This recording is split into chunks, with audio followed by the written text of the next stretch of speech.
ઓમ શાંતિ. આજે આપણે સમજીશું કે રાવણ કોણ છે. તો રાવણને તો બધા ઓળખે છે કે 10 માથાવાળો રાવણ છે અને લંકામાં હતો અને શ્રી રામે એને માર્યો.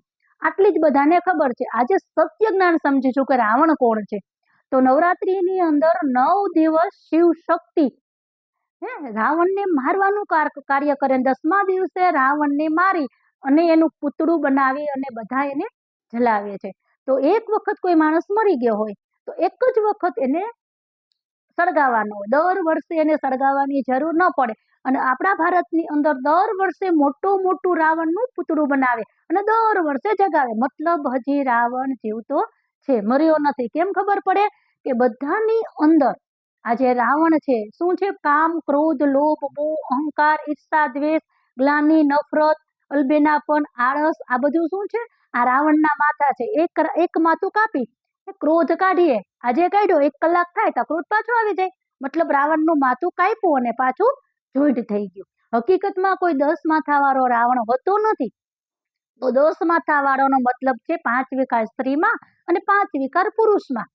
તો કોણે માર્યો? તો કે શિવ શક્તિએ માર્યો 10મા દિવસે. તો શિવ શક્તિ, ત્યારે કોઈએ કીધું રામ શક્તિ, કૃષ્ણ શક્તિ, હનુમાન શક્તિ, ગણેશ શક્તિ, ક્યારે નહીં. શિવ શક્તિ મતલબ એકની પાસે શક્તિ છે અને એ જ શક્તિ, એકની શક્તિ દ્વારા જ રાવણ મરે છે. તો ઘણી વખત એવું થાય કે શાસ્ત્રોમાં તો એવું બતાવ્યું છે કે રામે રાવણને માર્યો. તો જો રામે રાવણને માર્યો હોય તો દિવાળીના આગલા દિવસે દશેરા હોવા જોઈએ. કેમ કે પેલા રાવણ માર્યો અને બીજા દિવસે શ્રી રામ રાજગાદી ઉપર બેસે છે. તો હકીકત શું થઈ કે નવરાત્રી પછી દશેરા આવે છે બીજા દિવસે. મતલબ દેવીઓને, શિવ શક્તિઓએ રાવણને માર્યો. શ્રી રામે રાવણને માર્યો નથી. કેમ કે દિવાળી કોની યાદગાર છે? તો કે આત્માની યાદગાર છે. કે એકને ખબર પડી કે પરમાત્મા એવા છે ને સત્ય જ્ઞાન આપે છે કે તું આત્મા છો, શરીર નથી. તો હું આત્મા છું, મારા આત્માની જ્યોતિ જાગી. તો એક આત્માની જ્યોતિ જાગી તો બીજાની જગાવે, બીજાની જ્યોતિ જાગી તો ત્રીજાની જગાવે. મતલબ દીવાથી દીવો જગે છે, એને કહેવાય દિવાળી. અને બીજા દિવસે શું હોય? Happy new year. Happy new year કોને કહેવાય? કે એક વ્યક્તિ સુખી હોય, એક વ્યક્તિ હેપી હોય. જોવા જઈએ કે એક દિવસ માટે 24 કલાક માટે પણ કોઈ સુખી હોતું નથી.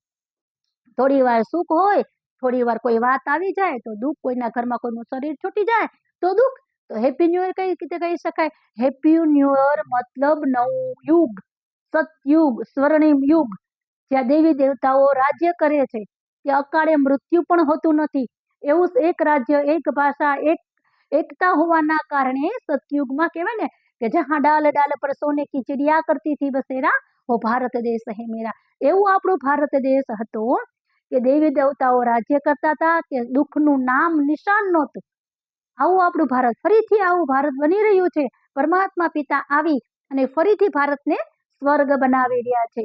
અને ફરીથી આપણે બધાએ પરમાત્મા શિવની શક્તિ લઈ રાજયોગ શીખી અને રાવણને મારી અને એને પાછો સળગાવી દેવાનો છે. એટલે ફરીથી પાછો રાવણ 5000 વર્ષ સુધી આવી શકે નહીં. ઓમ શાંતિ.